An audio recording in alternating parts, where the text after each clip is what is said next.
دين الحق ليظهره على الدين كله وكفى بالله شهيدا وكفى بالله وليا أشهد أن لا إله إلا الله وحده لا شريك له وأشهد أن محمدا عبده ورسوله لا نبي بعده اللهم صل وسلم على سيدنا محمد وعلى آله وصحبه وبارك وسلم أوصيكم وإياي بتقوى الله لعلكم ترحمون لعلكم تهتدون فقال تعالى في القرآن الكريم أعوذ بالله من الشيطان الرجيم بسم الله الرحمن الرحيم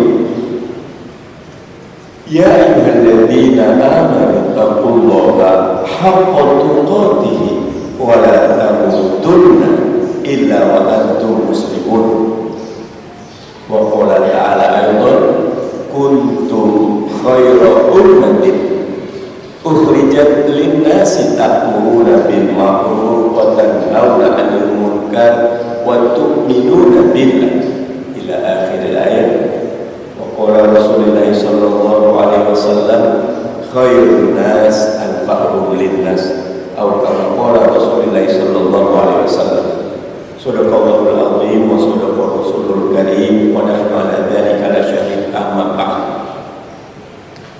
Para hadirin jamaah Masjid Manarul Amal sidang Jumat rahimakumullah.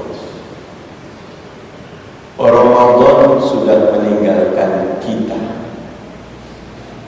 1 bulan penuh Allah Subhanahu wa taala mentraining kita dengan super intensif. Saya mengumpamakan dengan sederhana seperti handphone. 1 bulan itu seperti kalau malam kita ngecas handphone kita, maka pagi ketika sudah 100%, maka handphone itu kita gunakan untuk beragam kegiatan biar bisa produktif, efektif, kolaboratif, dan lain-lain. Ngecasnya mungkin cuma 2 jam, tetapi kita dengan cas yang 2 jam itu 20 jam ke depan kita bisa produktif. Hari ini khotib mendapat tema yang berat, ya. Tugas manusia sebagai khalifatullah, ya, khalifah Allah di bumi. Tapi izinkan khotib sedikit menjelaskan bab ini pada khutbah kedua. Tapi di khutbah pertama ini khotib ingin menjelaskan bahwa teladan kita baginda Nabi Muhammad Sallallahu Alaihi Wasallam yang dalam buku Michael Hart, ya, 100 tokoh yang paling berpengaruh dalam sejarah, itu edisinya direvisi per 10 tahun. Edisi tahun 2000-an masuk nama Michael Gorbachev masuk. Studinya komparatif. Ada peringkat ke-7 Genghis Khan, ada peringkat kedua Isaac Newton, ada peringkat pertama baginda Nabi Muhammad Sallallahu Alaihi Wasallam. Jadi khotib membaca polanya komparasi saja. Contohnya Nabi Muhammad dibandingkan dengan Genghis Khan. Genghis Khan adalah raja Mongolia terbesar. Demikian luas kekuasaan Mongolia yang sekarang agak di atas Cina kalau dilihat peta, tapi seluruh Cina sampai bahkan ke Baghdad itu dikuasai oleh Mongolia. Tetapi ketika dibandingkan, karena ini bab tentang the most influential person in history, 100 tokoh yang paling berpengaruh dalam sejarah, Genghis Khan ini tokoh yang sangat berpengaruh ketika masih hidup. Tapi ketika beliau wafat, maka kekuasaan wilayah kekuasaan Mongolia mengecil sampai sebelum Genghis Khan berkuasa. Jadi kata Michael Hart, orang ini sangat berpengaruh, tapi pengaruhnya hilang ketika wafat. Bandingkan dengan wilayah kekuasaan baginda Nabi Muhammad Sallallahu Alaihi Wasallam, luas. Ketika beliau wafat, bukannya mengecil, bukannya tetap, tapi wilayah kekuasaan Islam terus melebar, terus membesar, terus mewujudkan wa ma arsalnaka ila rahmatan lil alamin. Dibandingkan dengan Isaac Newton juga, Nabi Muhammad menurut Michael Hart lebih tinggi. Makanya ditetapkan dari 100 tokoh yang paling berpengaruh dalam sejarah, nomor satunya tidak mengutip hadis, tidak mengutip Quran, adalah baginda Nabi Muhammad Sallallahu Alaihi Wasallam. Apa rahasianya? Nanti kita coba bedah sedikit saja. Tetapi khatib ingin kita membawa sosok baginda Nabi Muhammad Sallallahu Alaihi Wasallam ini down to earth, membumi. Hadirin sidang Jumat rahimahullah, hidup Nabi bukan hidup yang tidak ada masalah. Kalau kita pelajari sirah sejarah Nabi, Nabi itu manusia biasa, punya masalah. Khatib berharap sepulang dari sholat Jumat, mudah-mudahan hadirin bisa membuka cerita tentang hadisul ifki, kisah tentang berita bohong. Ini terjadi tahun ke-5 Hijriah, ketika dalam satu ekspedisi ekspansi, Nabi Muhammad itu mengajak Ibunda Aisyah. Selesai ekspansi, pulang. Karena dulu alat transportasinya itu tanduk. Nah, rupanya seperti sekarang ada rest area, jauh, berhenti dulu, buang hajat, macam-macam, masuk lagi, jalan lagi. Tapi Bunda Aisyah rupanya ketika tadi berwudu tertinggal kalungnya. Jadi sudah masuk ke dalam tanduk, keluar lagi, tidak ada yang tahu, ke tempat tadi wudu untuk mengambil kalung yang tertinggal. Karena Bunda Aisyah orang yang suka puasa, badannya tipis dan kurus, jadi antara di tanduk ada orang atau tidak ada orang tidak terlalu berat beda. Jadi dianggap petugas tanduk sudah ada Bunda Aisyah di dalam.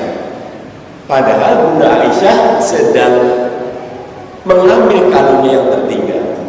Alhasil ketika Bunda Aisyah tiba di tempat tadi istirahat, sudah tidak ada siapapun.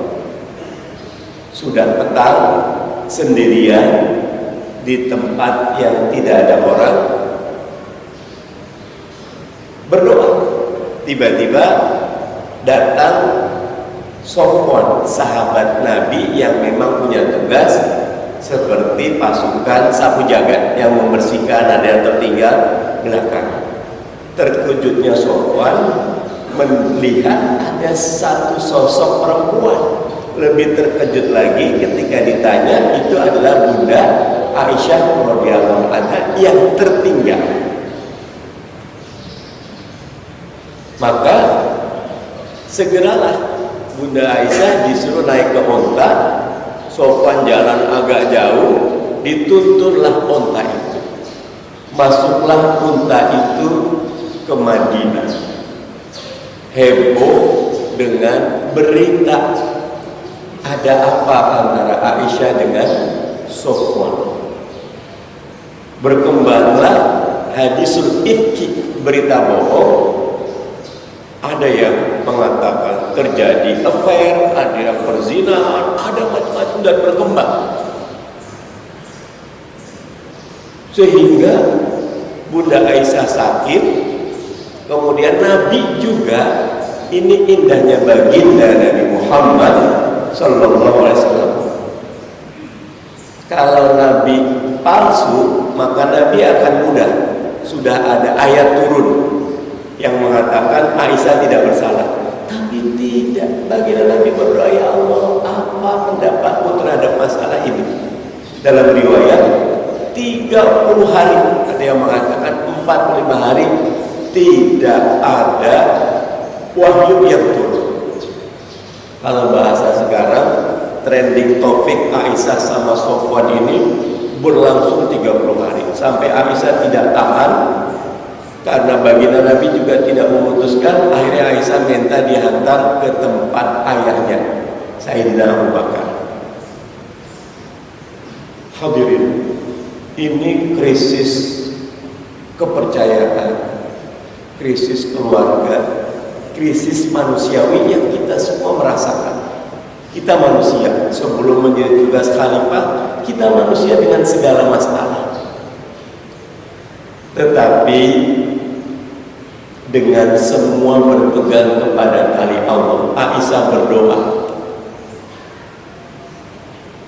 Baginda Nabi menunggu wahyu. Di antara beberapa sahabat ada beberapa tipologi, ada yang menyebarkan, tapi yang dipuji Al-Quran keluarga Abu Musa Al-As'ari.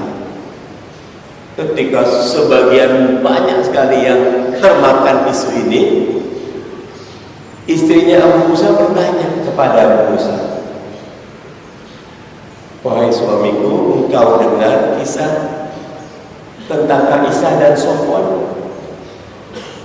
Suaminya mengatakan, istriku, sebelum kita bahas ibunda Aisyah dengan Sofwan, kita bahas diri kita lebih dahulu. Jika kamu menilai dirimu, mana lebih baik, kamu atau Aisyah? Ya tentu Aisyah, karena beliaulah yang dipilih oleh baginda Nabi menjadi ummul mukminin, istri Nabi sekaligus ibunda orang beriman. Kalau Aisyah lebih baik dari dirimu, aku bertanya, adakah kalau kamu di posisi Aisyah terpikir olehmu untuk berzina atau buat affair dengan Sofwan? Tidak akan mungkin. Kamu yang tidak sebaik Aisyah saja tidak akan mungkin. Aku dibanding Sofwan lebih baik Sofwan, karena Sofwan itu sendirian di belakang. Kalau ada yang menyerbu balik, Sofwan yang kena duluan.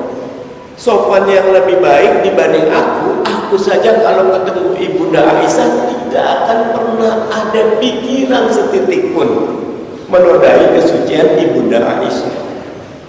Apalagi Sofwan yang lebih baik dari diri. Setelah 30 atau 45 hari turun surat An-Nur, agak panjang, ayat 11 sampai ayat 28 yang menjelaskan bahwa ibunda Aisyah adalah orang yang menjaga kehormatan, dan berita yang tersebar adalah berita bohong. Hadirin, hari-hari yang kita lalui, ulama mengatakan ad-dunya maidanul fitan. Dunia itu medannya ujian. Tiap hari selalu datang masalah. Ada dari keluarga, ada dari tetangga, ada dari orang tua, ada dari tempat kerja, ada dari lingkungan, ada dari negara, ada dari manapun. Dan dalam konteks kita punya masalah dan kita manusia, di titik inilah Allah memerintahkan kita untuk menjadi khalifatullah, wakil Allah yang memakmurkan bumi ini. Siapkah kita memikul beban ini? Barakallahu musliman muslimat innahu al-ghafurur rahim. Allahumma shalli ala sayyidina Muhammad wa ala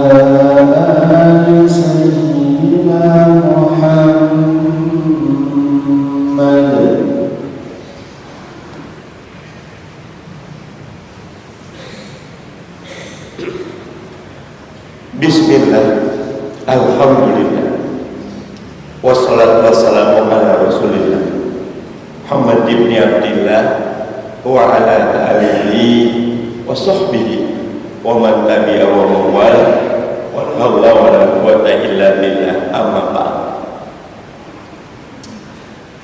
Ada 3 tahapan kita menjadi khalifatullah fil ardh, wakil Allah di bumi yang memakmurkan bumi ini. Tahapan pertama, kita memiliki sikap afiliasi. Apa itu afiliasi? Kepemihakan kepada Islam, kepada agama kita, kepada ajarannya.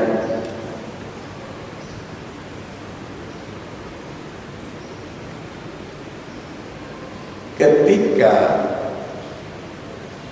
Persia berperang melawan Romawi, itu di awal-awal kenabian, Persia itu mewakili dinul ardi, disebutnya agama bumi, Romawi, karena banyak ahli kitab dianggap mewakili dinus samawat, agama langit. Maka para sahabat, bahkan dalam riwayat Abu Bakar bertaruh, yang menang adalah Romawi. Ada kepemihakan. Hadirin, tidak mungkin kita tidak berpihak kepada kebenaran, tidak berpihak kepada keadilan. Tidak mungkin kita mendiamkan kezaliman. Karena itu, beragama yang pertama muncul gairah, muncul kepemihakan, ada rasa yang ditunjukkan. Kata baginda Nabi, man ra'a minkum munkaran falyughayyir biyadihi. Kalau kamu melihat kemungkaran, ubah dengan tangan. Lam yastati' bi lisani. Kalau nggak bisa dengan lisan, kalau nggak bisa dengan hati. Wa dzalika aful iman. Hadirin, agama itu harus seperti api yang menyala, yang membakar, cintanya menyebar kemana-mana. Melihat tidak bersih, tidak rapi, harus kita rapikan. Melihat keterlambatan, harus kita tepat waktukan. Melihat kinerja rendah, tidak bisa diam. Itu afiliasi, karena Islam itu inna dina indallahil Islam. Dalam beberapa YouTube sekarang ini, mereka yang sudah mu'alaf itu suka dinasihati, jangan lihat kepada perilaku umat Islam, tapi lihat kepada ajaran Islam. Karena apa yang kita tonjolkan, tampilkan, kadang-kadang tidak bisa menjadi contoh teladan. Setelah afiliasi, yang kedua adalah partisipasi. Bukan cuma kepemihakan, ada rasa, tapi ada aksi. Menjadi pengurus masjid, menjadi pengurus RT, menjadi pengurus komunitas, di mana dia menyebarkan kebaikan, menyebarkan amal soleh. Jangan diam.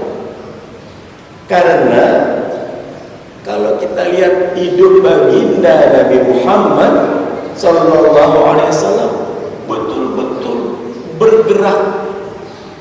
Pada suatu waktu duha, kira-kira jam 7, jam 8 pagi, baginda Nabi berkumpul dengan para sahabatnya. Tiba-tiba Nabi bertanya, adakah hari ini yang berpuasa? Semua diam.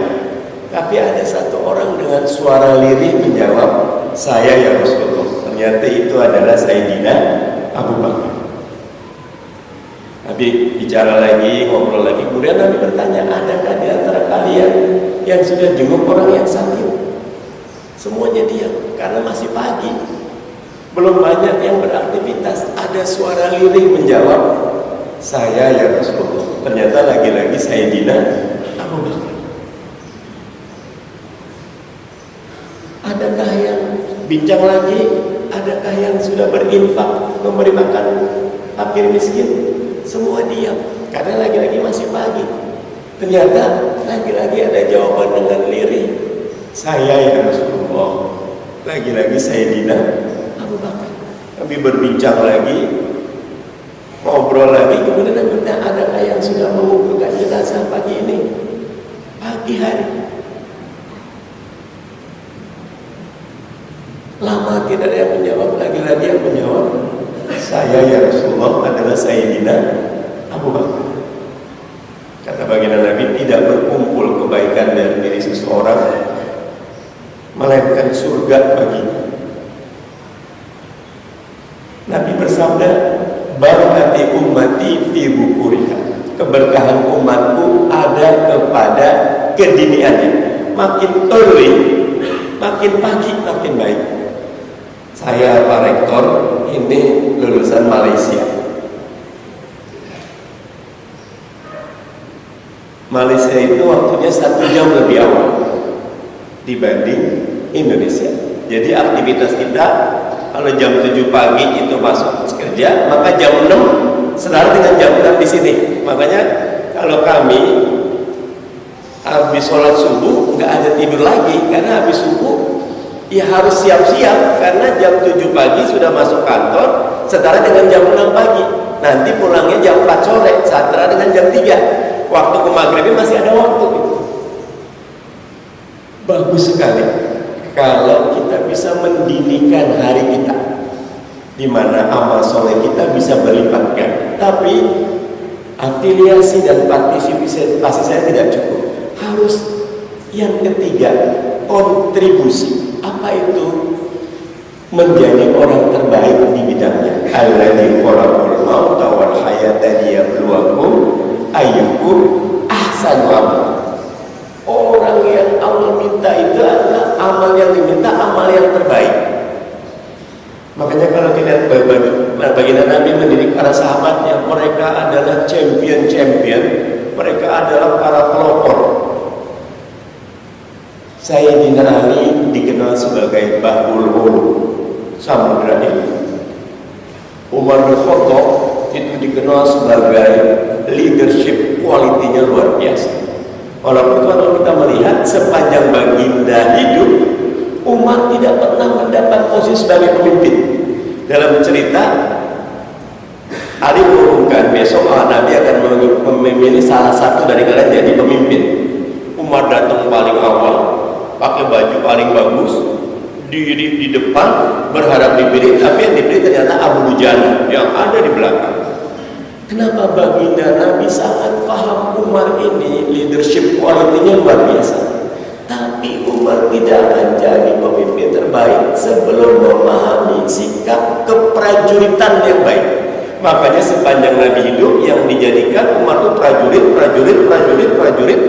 Ketika beliau wafat menjadi khalifah menggantikan Abu Bakar 13 tahun, betul-betul gilang gemilang karena Umar sangat paham.